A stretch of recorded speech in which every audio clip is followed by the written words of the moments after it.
सबसे पहले हम सबको विनम्रतापूर्वक मीडिया के और पत्रकारिता को धन्यवाद देना चाहते हैं जिन्होंने हमारी बात को लोगों तक पहुंचाने का कार्य किया है।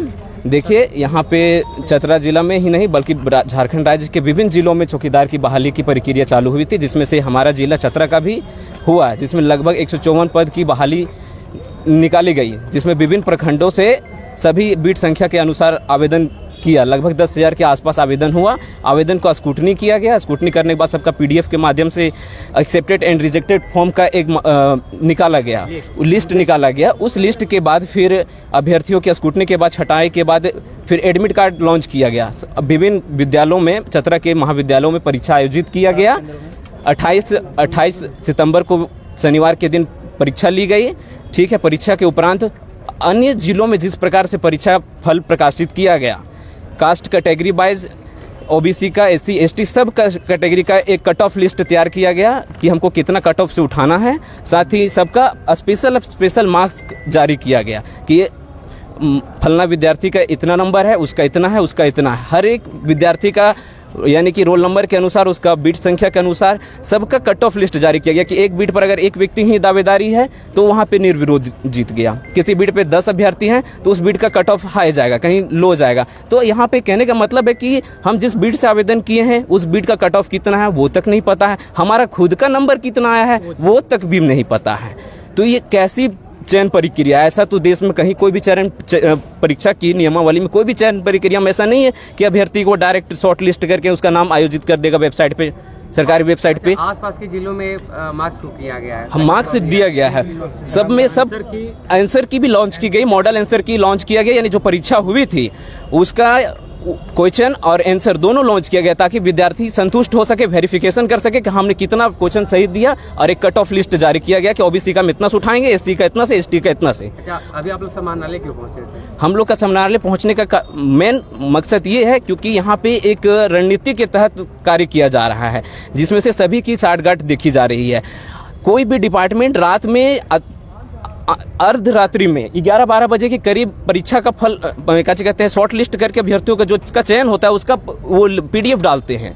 बाद में फिर सुबह वो क्या डालते हैं कि कट ऑफ लिस्ट, यानी कि वो cut off list caste wise डालते हैं। ये नहीं डालते हैं कि किस क्वेश्चन का मॉडल आंसर पेपर भी नहीं डालते हैं, ना पर्सनल किसी का डालता है कि हम कितना नंबर लाए, वो कितना लाया, ये भी पता नहीं है। तो इसमें तो पूरी धांधली, तभी तो ये छुपाने का कार्य किया जा रहा है।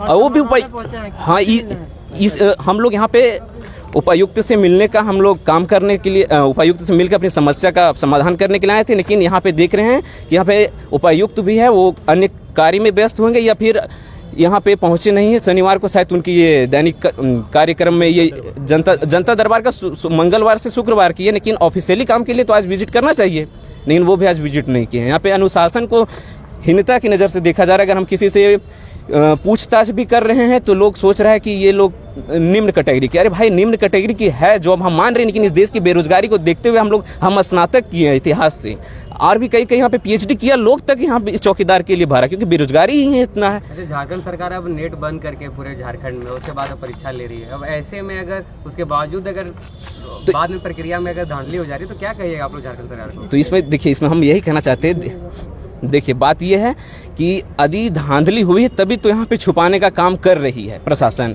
या फिर यहाँ के एडमिनिस्ट्रेटिव। अगर निष्पक्षता होती, पारदर्शिता होती तो स्पष्ट रूप से एक क्वेश्चन पेपर और आंसर शीट जारी करता, क्योंकि अभ्यर्थी जो क्वेश्चन डील करके आए हैं, बना के आए हैं, उनको पता है कि हम किस प्रश्न का कौन सा उत्तर दिए हैं। अब यहाँ पे छुपाने का कार्य हुआ है, तभी तो यहाँ पे डायरेक्ट शॉर्ट लिस्ट किया गया है कि एक मान के चलिए विद्यार्थी का नाम कुछ है तो उसका वहाँ पे रोल नंबर लिख दिया, फादर्स नेम लिखकर उसको शॉर्ट लिस्ट किया कि आप क्वालिफाई है। अरे भाई, क्वालिफाई तो उसका मेरिट लिस्ट में उसका प्रांत तो बताओ, मार्क्स तो बताओ को कितना मार्क्स लेके लाया। समाहरणालय क्यों पहुँचे आप? जी सर, मैं लावलंग प्रखंड से मैं चतरा समाहरणालय आया हूँ। चौकीदार का जो भर्ती प्रक्रिया था पहले बीट संख्या के आधार पर लिया गया, उसके बाद मेरा पड़ोसी गांव के पड़ोसी जो भरे उनको सबको रिजेक्ट कर दिया गया, बीट से बाहर कर दिया गया। उसके बाद जब चौकीदार का जब एग्ज़ाम हुआ, लिखित परीक्षा हुआ, उसमें जो रिजल्ट जारी किया गया वो बीट का कोई मायने नहीं है, उसमें बिल्कुल डिस्ट्रिक्ट लेवल से जारी किया गया। तो जब बीट का मायने नहीं था तो फिर मेरा पड़ोसी गांव जो भरा था वो सबकी रिजेक्ट क्यों कर दिया गया? हो सकता है अगर मैं नहीं निकाल पाता था, अगर मैं अपना ब्लॉक से या फिर अपना बीट से, तो फिर पड़ोसी तो निकाल सकता था मेरा, ये तो हो सकता है, लेकिन बीट का कोई मायने ही नहीं रहा यहाँ पर। ये रिजल्ट जो है वो बिल्कुल डिस्ट्रिक्ट लेवल से जारी कर दिया गया। ये कहीं ना कहीं जो है इसे ग्रामीण क्षेत्रों के युवकों के लिए बहुत बड़ा समस्या है। अच्छा, आपके आसपास के जिलों में मार्क्स हुए हैं जी, अब आप लोग का नहीं हुआ है, तो क्या कहिएगा इस पर? सर मार्क्स तो नहीं हुआ, अभी जो फिलहाल जो रिजल्ट जारी कर दिया गया वो एक लिस्ट जारी किया गया, उसमें न अंक जारी किया गया न और कुछ हम लोग के कुछ उतना पता नहीं चल पा रहा है कि किस प्रकार जो है यहाँ पर रिजल्ट जारी किया गया है। क्या नाम है आपका? मेरा नाम प्रदीप कुमार यादव हुआ। क्यों समानालय पहुंचे बताइए? हम समरन्यालय पहुँचे, अपने चौकीदार को लेकर पहुँचे हैं, जो कि बोला गया कि बीट संख्या से 3 बंदा को उठाया जाएगा, जिसमें हम अपना बीट 6/6 से आते हैं कुंदा थाना से, उसमें 2 बंदे हैं, उसमें से किसी का रिजल्ट नहीं निकला है और बाकी है। और एक इसमें भी एक रीज़न है कि जो बीट संख्या से अलग थे उन लोग का एडमिट कार्ड रद्द कर दिया गया। लेकिन यहाँ पे देखिए संदीप कुमार यादव, ये ग्राम केवल लिखे हैं, सलैया थाना लिखे हैं, पंचायत सलैया और थाना ये सब बिहार के दिए हैं, तो ये एग्ज़ाम भी दिए, काहे नहीं इनका रद्द हुआ? बाकी मेरा पड़ोसी देश वाला लड़कन को रद्द हो गया, मेरे गाँव को लड़का को रद्द हो गया, इसका काहे नहीं रद्द हुआ? इसका रिजल्ट भी आ गया है सर। समानालय आप लोग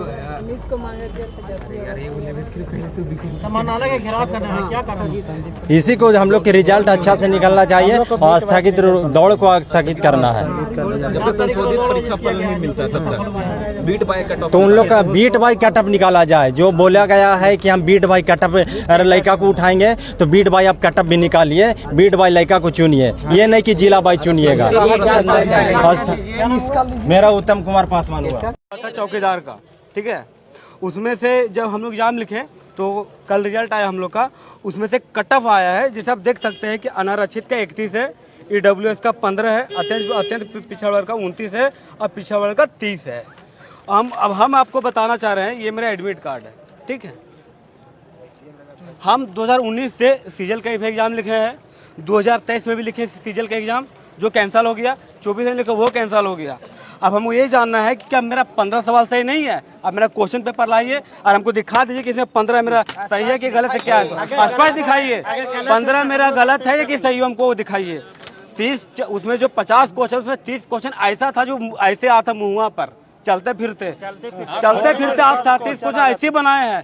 या तो आप मेरा क्वेश्चन आप दिखा दीजिए मेरा 15 सही है या नहीं। हम देखिए EWS से फॉर्म भरे थे, देखिए, और अपना 7 तारीख तो शारीरिक दक्षता परीक्षा है, हम कहते हैं कि एग्जाम को कैंसिल होना चाहिए, क्योंकि दौड़ को स्थगित भी किया जाए, क्योंकि जो एग्जाम इसमें जो रिजल्ट आया पूरी मतलब गलत तरीके से किया।